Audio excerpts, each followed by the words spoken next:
Bonjour à tous, ravi de vous retrouver sur Télésud dans Les Engagés. Et surtout, j'ai envie de vous dire quelque chose, merci de votre fidélité. C'est très important parce qu'évidemment, vous êtes de plus en plus nombreux à nous suivre. Vous savez, je vous le répète, Les Engagés, c'est toutes celles et ceux qui se battent pour des causes et des combats. Il ne faut rien lâcher, évidemment. C'est parti, générique.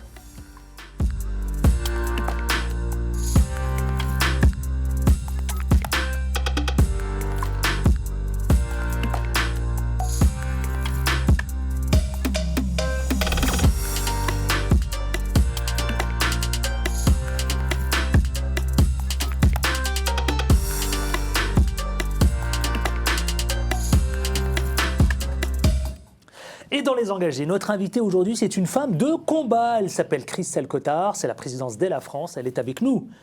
Bonjour ma chère présidente. Bonjour Adil Farkan. Vous allez bien ? Écoutez, ça va bien, je vous remercie. Dans quel état d'esprit vous êtes en ce moment ?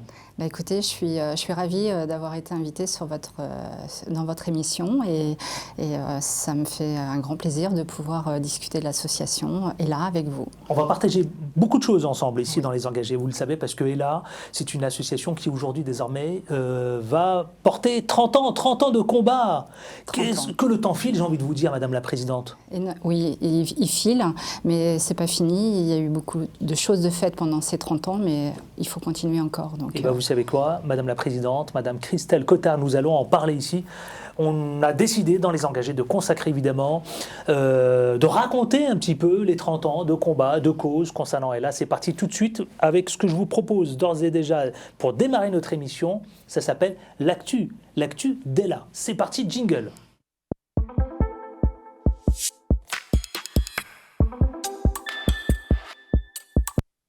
Alors, face au coronavirus, 2 ans, un peu plus d'ailleurs, de pandémie, Madame la Présidente, et évidemment, ça ne vous a pas échappé, face au coronavirus, les enfants touchés par une leukodystrophie mènent un double combat. Je vous pose la question.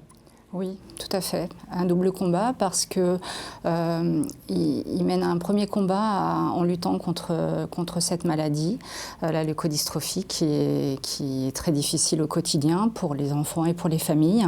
Et l'arrivée du coronavirus n'a pas facilité les choses puisque ils doivent rester on va dire un peu plus renfermés pour éviter d'attraper le virus, qui pourrait être dramatique pour eux.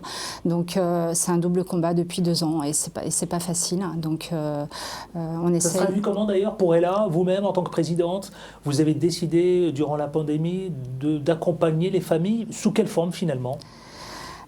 Pour éviter ce drame dont vous parlez.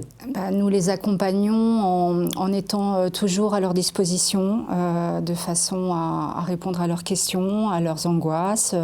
Nous avons une assistante sociale qui fait partie de l'association et qui est là pour leur répondre. Il y a une psychologue aussi qui permet de répondre à toutes les angoisses qu'ils peuvent avoir pendant cette période-là encore plus compliquée que d'habitude. Donc nous sommes présents, nous sommes toujours à leur disposition. Voilà. Et alors, Madame la Présidente, votre organisation, votre association, a conçu, a imaginé une application qui est accessible à tous. Alors, parlez-nous de cette application. Oui. Qui a vu le jour en pleine pandémie.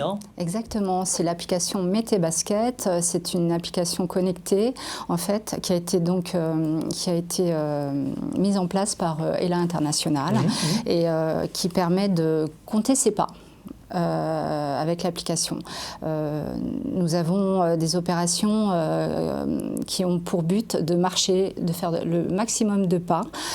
Et en fait, cette application grâce à la pandémie. Cette application, dites donc là. Grâce à la pandémie, pas pour vous. Ça a été accéléré un petit peu parce que vu le contexte, donc ça permet de continuer nos événements dans les entreprises et dans les écoles un peu moins, mais plus dans les entreprises pour continuer nos actions, nos challenges, pour faire un maximum de pas. C'est-à-dire quoi ? Plus il y a de pas et plus ça vous permet de. Oui, parce qu'il y a ce côté, on prête nos jambes pour les enfants qui ne peuvent pas ou qui ne peuvent plus marcher.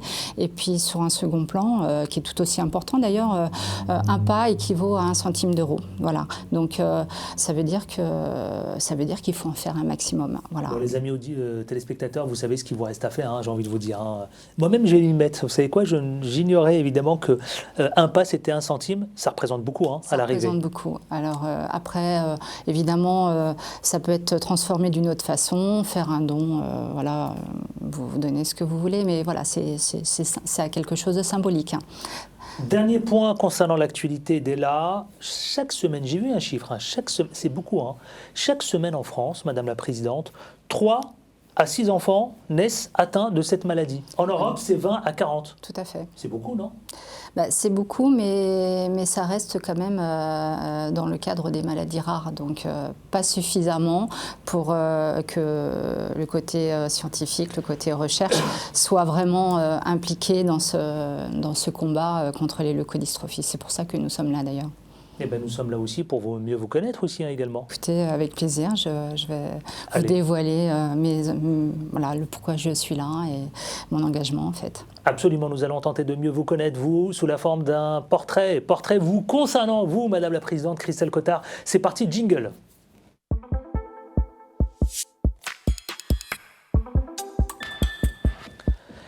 Alors, Christelle Cotard, justement, vous êtes tombée dans le bain, pardonnez-moi l'expression, depuis quand? Depuis la tendre enfance, depuis la primaire, le collège? À quel moment vous vous êtes sentie animée par cette conscience d'aller défendre des causes, des combats, une prise de conscience? À quel moment elle est née, cette prise de conscience? Alors, elle est née en 2012, donc c'est pas si vieux que ça. Nous avons eu un petit garçon et on s'est rendu compte qu'il y avait un souci de développement. Et en fait, quand on nous a donné le diagnostic, donc ça s'est passé en 2012, on nous a mis le nom de leucodystrophie sur la maladie qui le touchait. Donc, mon arrivée, ce qui m'a poussée à m'engager, c'est la maladie de mon fils. Et qu'est-ce qui se passe à ce moment-là quand on vous apprend cette maladie concernant votre fils, Christelle Cotard? C'est un chamboulement, hein. On est désorienté, on ne comprend pas trop.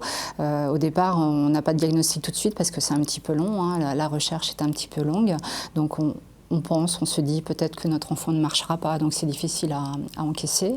Et puis quand on nous met le nom de... Oui, parce qu'il y a l'équilibre, il y a la perte de la vision, l'ouïe, la perte de la parole, de la mémoire. Oui. C'est tout ça. Hein. C'est tout ça. Il faut le dire à celles et ceux qui nous regardent. Exactement. C'est beaucoup de fonctions qui se paralysent petit à petit, et c'est un handicap qui devient très lourd en fait, hein. Donc c'est très compliqué. Donc mon fils au départ évidemment il était petit, donc tout n'était pas développé, on ne se rendait pas compte de l'ensemble de choses, mais sur le minimum... Aujourd'hui, il a quel âge? 14 ans? Il a 13 ans. 13 ans. Oui. Donc, on nous dit que, bon, il ne tenait pas la position assise, donc déjà, c'était un petit peu compliqué. Donc, on se dit peut-être qu'effectivement, là, c'est bien parti pour qu'il ne puisse pas avoir la possibilité de marcher. Donc, on essaye on prend le temps, on digère, on se dit bon c'est compliqué, mais bon tant pis, hein, il faut avancer, il faut faire avec. Et puis quand on nous a prévenu que en fait c'était une leucodystrophie qu'il avait, donc là c'est encore plus lourd parce que c'est pas le fait qu'il puisse plus marcher, c'est ça, mais autre chose se rajoute, c'est son espérance de vie qui peut être limitée puisque ce sont des maladies fatales, hein, il n'y a pas de traitement pour ça. Donc là on rentre dans un autre univers. Cotard, comment vous le vivez aujourd'hui, évidemment, après la découverte, quand on vous annonce à ce moment-là que votre fils est atteint de cette maladie? Aujourd'hui, quelques années, 14 ans après, vous le vivez comment aujourd'hui? Vous avez le recul nécessaire pour, évidemment, nous faire part de ce choc que vous avez vécu il y a quelques années? Bien sûr, j'ai un recul nécessaire, évidemment, et puis il faut le trouver assez rapidement parce qu'il faut avancer, il faut l'accompagner, il faut accompagner nos enfants pour ça. Et en fait, le fait d'avoir eu la possibilité d'entrer dans l'association ELA et d'être accompagnée au quotidien, c'est ce qui m'a, je pense que c'est la chose qui m'a aidée le plus pour pouvoir être un peu plus sereine dans mon quotidien, accompagner mon fils le mieux possible. Donc ça a été quelque chose de primordial pour moi et qui m'a beaucoup aidée, moi et ma famille. Hein. Enfin, pour le coup, je parle à mon nom, mais je suis pas la seule. Mon fils a une sœur, donc elle est aussi impactée par la maladie. Hein. On l'est tous. Donc cet accompagnement au quotidien et puis de savoir que quelqu'un se bat pour essayer de faire avancer la recherche, puisque aucun médicament ne permet d'arrêter l'évolution de la maladie, puisqu'elle est dégénérative. C'est important de savoir qu'il y a de l'espoir. Et puis Christelle Cotard, votre combat justement vous a mené à vous retrouver, à incarner Et la France en qualité de présidente de l'organisation, de l'association. C'est ce qui vous a poussé d'ailleurs à vous présenter pour présider l'association Et la France? Alors en fait, mon parcours... Qu'est-ce qui a contribué justement à vous pousser à incarner l'association? Je suis rentrée dans l'association, donc j'ai un peu vécu, j'ai essayé de donner ce que je pouvais pour faire avancer les choses aussi, parce que nous sommes une association de familles, donc toutes les familles sont importantes, elles essayent de sensibiliser, de développer des choses, des événements, de façon à récolter des dons. Et j'avais vraiment ce besoin, cette envie de donner plus. Donc en 2015, je me suis présentée au conseil d'administration pour faire partie des membres du conseil. Donc ça m'a permis de rentrer un peu plus au cœur de l'association et de voir comment se passe le fonctionnement, prendre des décisions. Enfin vraiment, c'était nécessaire pour moi. Et puis en 2020, j'ai pris la responsabilité de devenir présidente, puisque nous avons malheureusement perdu notre président qui est parti d'une autre maladie, qui nous a quittés à cause d'une autre maladie. Et c'était un membre qui devait reprendre la place et je devais prendre mes responsabilités et voilà, je me suis engagée encore plus pour continuer ce combat qui nous est cher à tous, en tout cas à toutes les familles. À toutes les familles, dites-moi aujourd'hui où vous allez puiser cette énergie, Christelle Cotard? Vous allez la chercher où, vous? Alors cette énergie, en fait... En qualité de mère de famille, de présidente, aussi, j'imagine, vous faites autre chose. Oui, j'ai une autre activité professionnelle. Où vous allez puiser cela? Je la puise en fait déjà par l'intermédiaire de mon fils qui se bat au quotidien, qui est limité dans toutes ses actions. Et pour moi, il faut que je puisse apporter quelque chose et essayer de faire avancer les choses. Et entrant dans l'association Et là, on partage évidemment, on échange avec toutes les autres familles qui sont tout autant concernées. Et les autres familles, de voir aussi leur combat au quotidien, fait que c'est quelque chose qui nous booste et qui nous donne cette énergie pour continuer et pour essayer d'avancer en tout cas. D'avancer, justement, on va avancer nous aussi pour mieux vous connaître. L'organisation est là donc, parce que c'est une organisation qui dépasse la France, qui dépasse l'Hexagone. Elle est européenne, elle est mondiale. Nous allons tout de suite parler de votre organisation qui va connaître, dans cette année d'ailleurs, 30 ans de combat. 30 ans de combat, jingle, c'est parti. L'organisation est la France.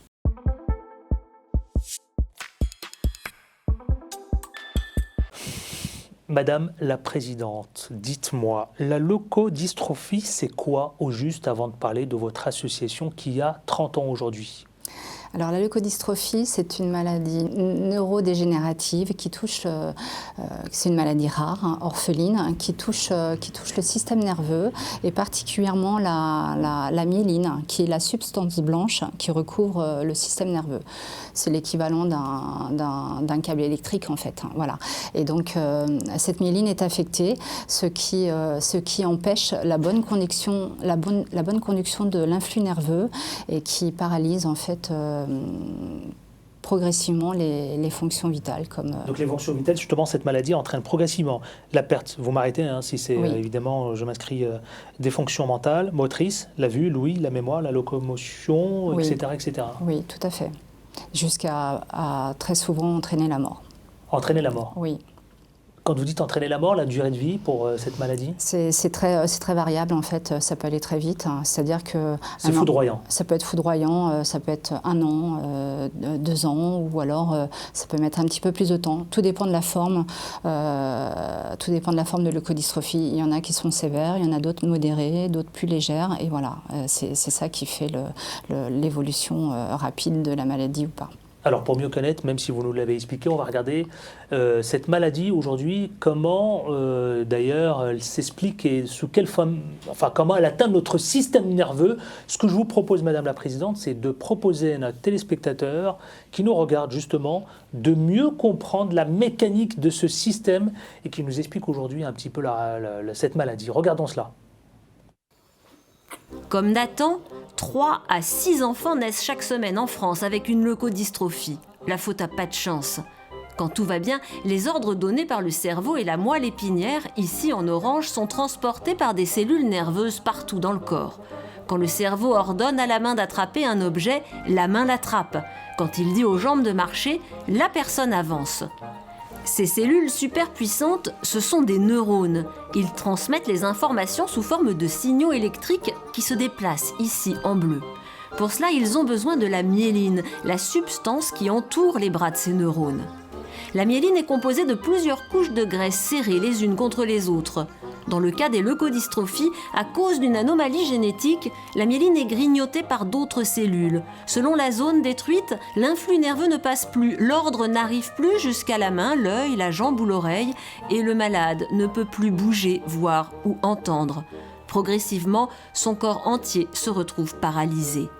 La maladie peut toucher des bébés, des enfants, des adultes. Il existe au moins 30 formes de leucodystrophie et pour la majorité d'entre elles, aucun médicament capable de la guérir ni de la stopper. Pour réussir à mettre au point les traitements de demain, ELA mobilise toutes les énergies et soutient les équipes de recherche partout dans le monde. L'association est aujourd'hui le premier financeur privé de la recherche sur les leucodystrophies. Ça veut dire que sans ELA, les chercheurs ne pourraient pas continuer à mener leurs essais. Les grands laboratoires ne s'intéressent pas assez à ces maladies rares. Mais dites-moi, Madame la Présidente, ce qui me frappe, c'est que sans ELA, les recherches ne peuvent pas se poursuivre. Exactement, puisque ce sont des maladies rares, donc toute l'autorité sanitaire, médicale, scientifique ne s'intéresse pas à ces maladies. Oui, puisque ELA, aujourd'hui, l'organisation est reconnue d'utilité publique, oui, il faut le rappeler. Tout à fait. Elle a été créée en 1992, le fondateur c'est Guy Alba. C'est Guy Alba, oui. Qui lui-même d'ailleurs a appris que son fils a été touché par cette maladie. Exactement. Il a décidé de monter cette organisation, cette association. Aujourd'hui, Guy Alba incarne la présidence européenne. Hein. Alors il incarne la présidence même internationale. Internationale, oui, pardonnez-moi, oui, effectivement, c'est au-delà de... Il a créé ELA International en 1992. En 2015. 1992, ça a été la création de l'association ELA. Après, quelques années après, il y a eu des antennes européennes qui sont arrivées. Et en 2015, il a créé ELA International. Voilà, il a ouvert les portes. Alors, parlons de votre organisation, Madame la Présidente. Justement, j'ai vu qu'elle avait principalement 2 missions. Hein. 2 missions, agir, soutenir les familles qui sont concernées par cette maladie. Alors ça, vous allez nous expliquer, stimuler le développement de la recherche médicale. C'est ce qu'on vient de voir ? Oui, tout à fait. Et puis justement, en ouvrant nos portes sur l'international, cela nous permet d'essayer d'avoir un maximum de données, de personnes compétentes en la matière pour faire avancer les choses plus vite. Est-ce que vous comptez par exemple sur des partenaires, évidemment à l'étranger, des mécènes, des sponsors d'autres aussi, hein, d'autres États qui peuvent aussi venir vous soutenir? C'est une des raisons aussi d'ELA? Non, c'est vraiment des raisons scientifiques en fait. Avoir des chercheurs, des scientifiques présents et pourquoi pas mettre en œuvre financer des essais thérapeutiques, pas uniquement français, hein, puisqu'on essaye de justement les idées des uns et des autres réunies permettront justement ce développement peut-être plus rapide. Madame la Présidente, vous êtes présent un peu partout d'ailleurs, 1000 adhérents aujourd'hui. Oui, tout à fait. 1000 adhérents, évidemment avec une grosse priorité en France, la Belgique, l'Espagne, l'Italie, la Suisse, Luxembourg. Vous êtes présent aussi dans d'autres pays dans le monde? Nous sommes présents au Japon et dans l'océan Indien. Dans l'océan Indien. Le rôle de l'association aujourd'hui, Madame la Présidente, c'est quoi essentiellement? C'est d'être le lien en permanence avec les familles ou c'est au-delà de ça? Nous avons plusieurs rôles, donc c'est effectivement l'accompagnement des familles au quotidien. Au quotidien? Au quotidien. Sous quelle forme? Sous quelle forme c'est, Vous faites dépêcher des spécialistes, des médecins, non, mais nous organisons des colloques famille-chercheurs qui permet d'échanger entre les familles et les chercheurs par rapport aux leucodystrophies qui touchent leurs enfants. Donc c'est quand même quelque chose d'assez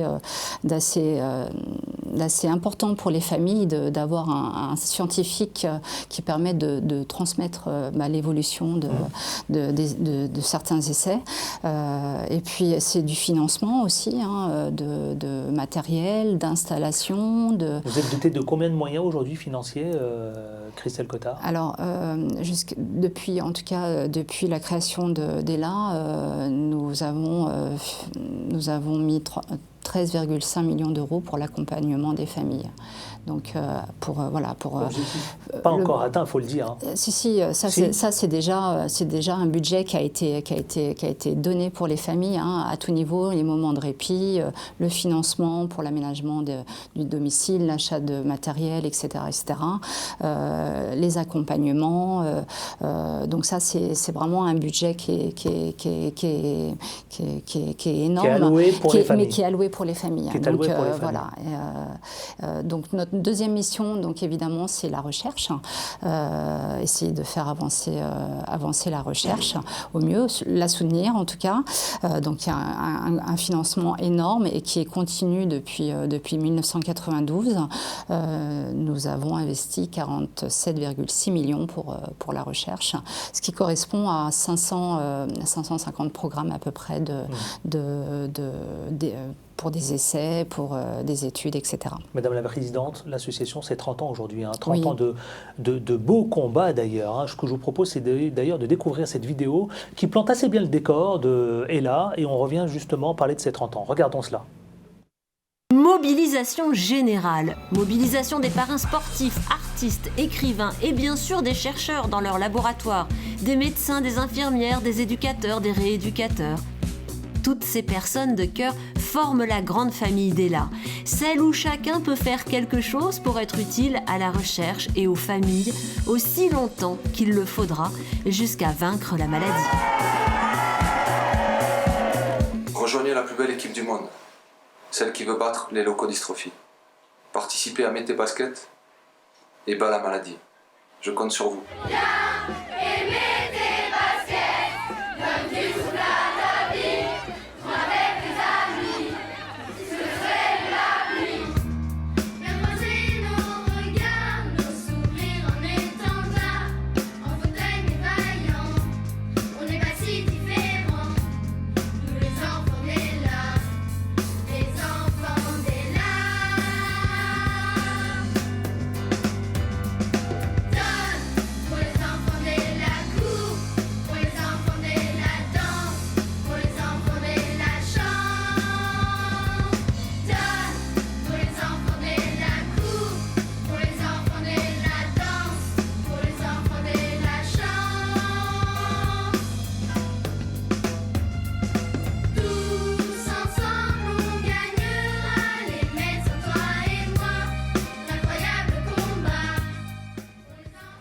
Je vous ai senti très touché. C'est toujours touchant quand vous regardez ces images. Tout à fait, parce que ça représente vraiment la vie de l'association et étant concerné, évidemment, c'est quelque chose de fort.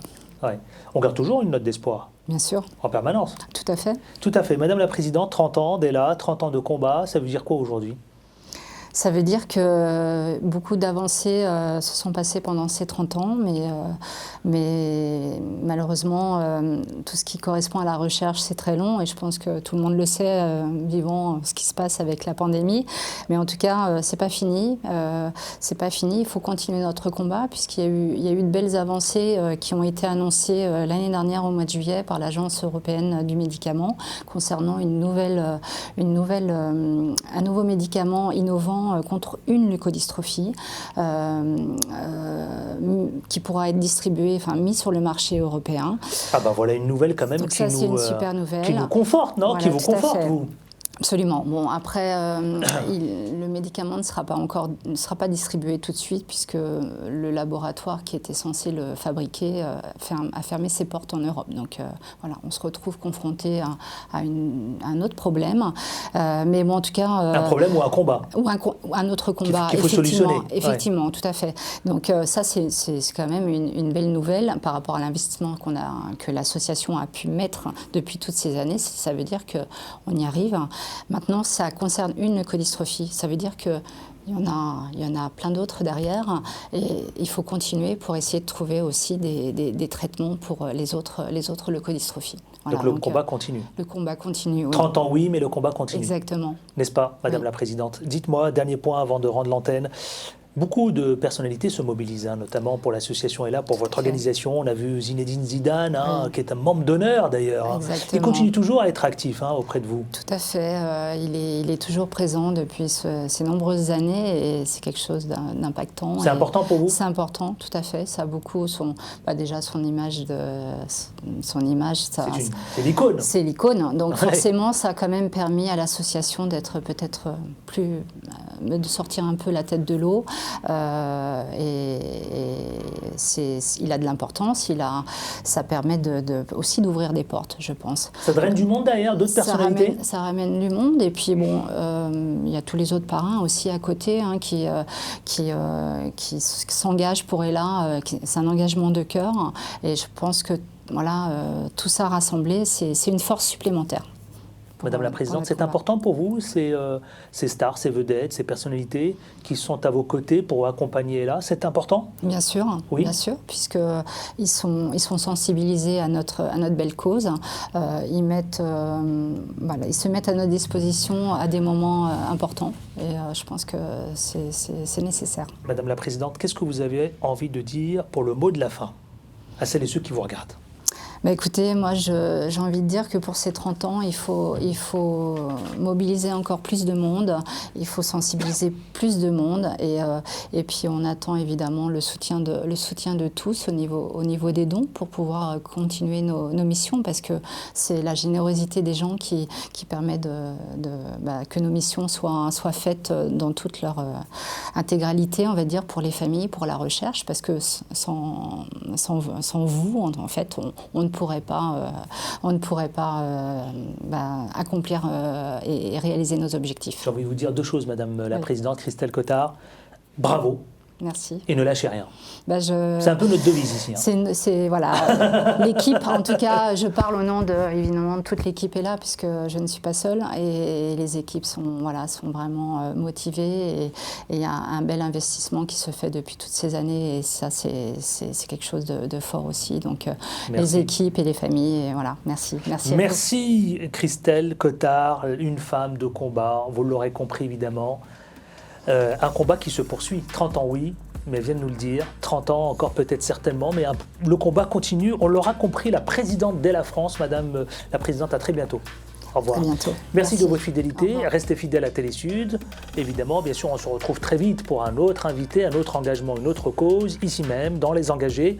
D'ici là, portez-vous bien, mais surtout, ne lâchez rien. Ciao ciao, à très bientôt.